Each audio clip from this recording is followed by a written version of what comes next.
In order to make America great and glorious again, I am tonight announcing my candidacy for President of the United States.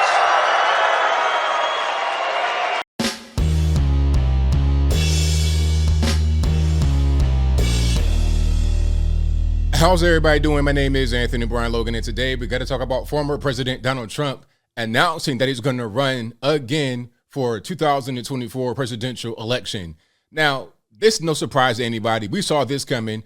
We saw it coming last week on that Monday in Ohio, right before the midterm elections, where he said, hey, I'm not going to announce anything right now to distract from the midterms, but tune in next Tuesday, Mar-a-Lago, I'll announce something right there. We knew what it was. He didn't have to say, oh, I'm going to say I'm going to run or I'm going to run. We knew that he was going to run, and here we are today. He has announced that he is going to run. This explains the preemptive attacks on Ron DeSantis and Governor Glenn Youngkin, because he does not want them to get in the way. We all know that if you could pick somebody right now today, aside from Trump, to become the next president on the GOP side, it'd be Ron DeSantis. And I think Glenn Youngkin be right there in the mix. Youngkin wouldn't be the first pick, but DeSantis most certainly be the first pick. So he says, okay, let's attack them right now, although they've not run yet. They've not announced a run. Let's attack them right now because I want to be the front runner. I want to be the guy in the front. I want to get back in the White House and tie up a few loose ends. So that's what's going on. That's what happened. There was a whole speech here. I got a few clips from the speech, and I'll link to the clips and the entire speech in the description box if you want to see it for yourself. But first things first, there's some documents right here. Okay, there's some documents here. Well, just a document. It's just him filing to run in 2024 with the FEC. That's the Federal Election Commission. And one very important thing here, let me see if I can get it in a different tab. One very important thing here is that his party that he's running with is the Republican Party. Now, some people said that Trump might run a third party and play the Ross Perot. I'm not sure why we do something crazy like that, because if Trump ran a third party, like, to get ahead of myself for a minute, let's say Trump does not win the primary, which is very possible. If Trump runs against DeSantis, he probably won't win the primary because he has a lot of support in the Republican Party, but it might not be enough to overtake DeSantis. Maybe I'm wrong about that, but if Trump ran against 8, 9, 10, 11, 13, 14 guys, he'd win because the rest of the vote will be so diluted. I mean, who do you pick? Do you pick DeSantis? Do you pick Glenn Youngkin? Do you pick this person? Do you pick that person? But Trump will not have that problem because he has a large number of people that support him in the Republican Party. I say at least 30% of the Republican Party of those who claim to vote Republican are going to vote Trump. But there's the other 20%, not other 20%, the other 70%, and the other 20 plus one that won't get him over the edge necessarily if it was just between him and somebody else. You understand what I'm saying? So that's pretty important. He's running for the Republican Party and not a third party. Maybe that could change, but that's where we are right now. Let's get to the actual clips here. And again, these will be in the description box if you want to see and hear them without my commentary. I may miss a few things. If there's anything from the speech that I missed, y'all let me know in the comments. Ladies and gentlemen, distinguished guests, and my fellow citizens, America's comeback starts right now.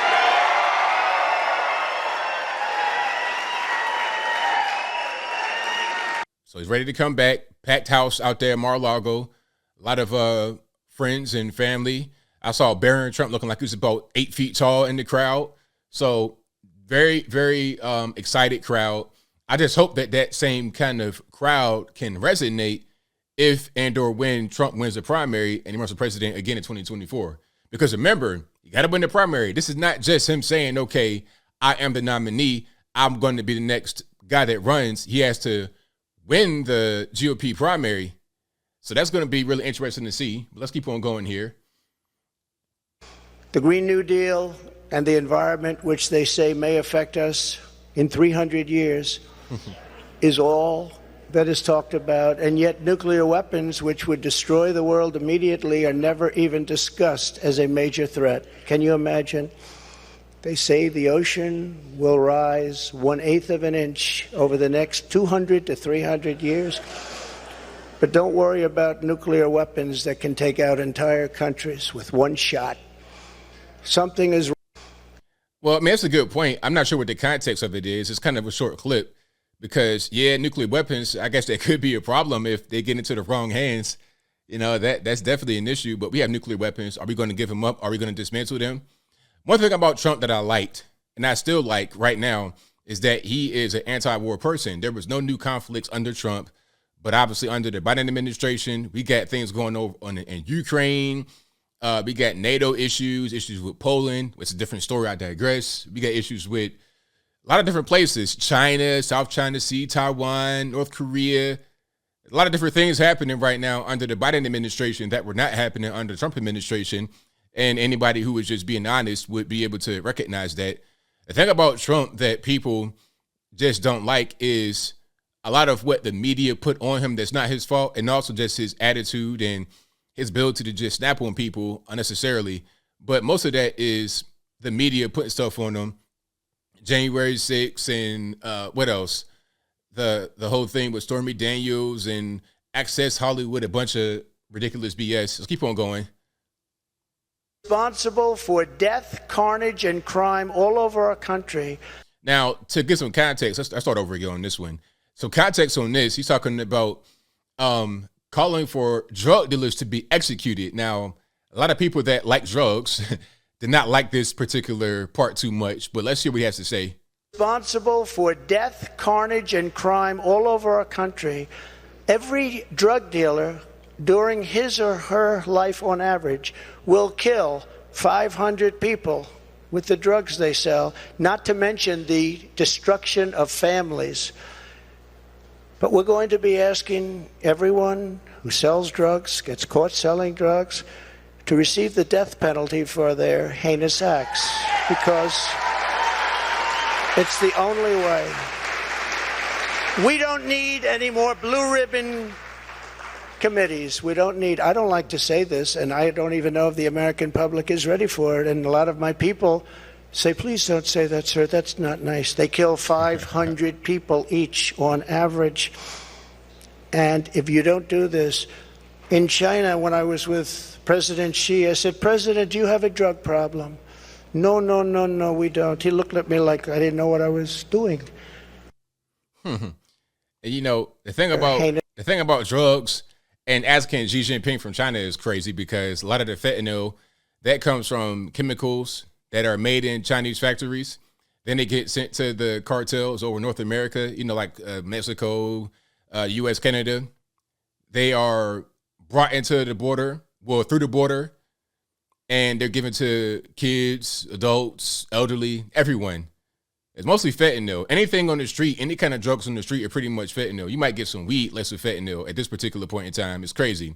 It's like China's revenge for the opium wars back with the Kingdom of Great Britain back in the day.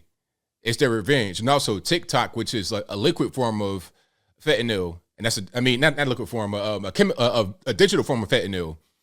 That's what's going on right now. Killing drug dealers, that's not going to be very popular, obviously, because people talking about the war on drugs didn't work, and he wants to take it up to another level. I understand where he's coming from, but I don't think it's very popular.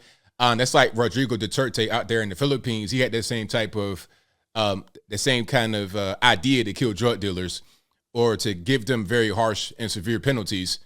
But we'll see how that goes. Oh, and also one more thing about the whole thing about the killing the drug dealers. Trump was the one that reversed a lot of the 1994 crime bill from Joe Biden, where a lot of drug dealers got locked up for 20, 30, 40 years. So he reversed that, but now he's talking about going ahead and killing them. So it's like you reverse what Biden did, which was the lengthy incarceration of drug dealers, but you're going to kind of like double down on it and make it worse by killing them. But I do get where he's coming from. Fentanyl right now, leading cause of death for adults age 18 to 45, if I'm not mistaken. So it is what it is. Let's move on here. Now, of course, they're asking DeSantis about what's happening because, remember, Trump is attacking DeSantis and Glenn Youngkin because he wants to be the nominee. He wants to be the front runner. And there's kind of a a schism. There's a divide within the party to a certain extent, at least on Twitter, which may not be the real world, really. It may not be the real world. We saw what happened in the midterms. If you saw what was going on Twitter and YouTube versus the streets, these proverbial streets, it was not quite the same. It was some correlation, but it wasn't an exact one-to-one. So they're asking DeSantis about what's happening here. Look, I think we just finished this election. Okay, people just need to chill out a little bit on some of this stuff. I mean, seriously, we just ran an election. I could play the entire thing, but for time's sake, you can check it out in the box. But he's just like, he's not really trying to hear and go through all of that. Now, here's a poll from Breaking 911. That's where I was playing those clips from. This is from 87,855 votes. So just shy of 100,000 votes. And the question reads, who should lead the Republican Party moving forward following the results on Tuesday night? And that was last Tuesday night, the midterm elections. The overwhelming majority say DeSantis. 66.8% say DeSantis. 25.6% say Trump. And 7.7% say other. So that's a pretty crazy number. It's a pretty crazy number. And you got to ask yourself, again, if there was a primary just between Trump and DeSantis, who wins? That's going to determine it. If there's a bunch of guys, like, you could pretty much predict it. As I close, you could pretty much predict who's going to be the nominee.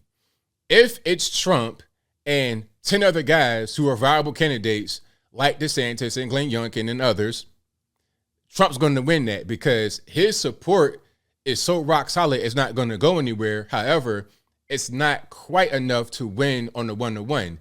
And my next point, if it was Trump versus DeSantis, his core base would not be enough, again, to overtake the support for DeSantis, the more mass appeal, the widespread appeal, the independents, the moderates. If you ask me and you say, hey, would you vote for Trump if he ran again? I vote for Trump. Yeah, sure.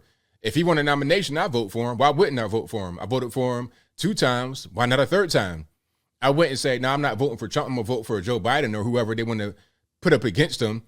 But I am saying that if Trump ran against anybody, he would have a hard time because of the moderates and the independents and people like that, or the kind of the conservative, like not so conservative Republican. He have a hard time gathering the middle. And you got to gather the middle and take some from the other side and flip them. You got to do that to be able to succeed. Just like the midterm elections, you got to be able to flip some seats from blue to red to have control, to have success, to be able to get things done.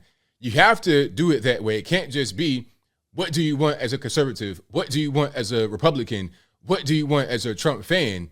You got to be able to get somebody that can get everybody in to one big pot.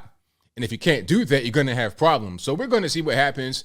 The first step is going to be the primary. That'll tell you everything you got to know. But I think I'll leave that right there for now. And what say you? How do you feel about what's going on here with Trump running in 2024? Does he have your vote? Does he not have your vote? Whatever your thoughts are, let me know in the comments below. You guys should pretty much know where I stand. I think that if Trump became a nominee, I'd vote for him. However, I think that he's going to struggle and he might not win against whoever they put up against him because of the independents and the moderates in the middle of the pack who do not want Trump. They want somebody else. Those independents and moderates voted for Trump the first time, not the second time.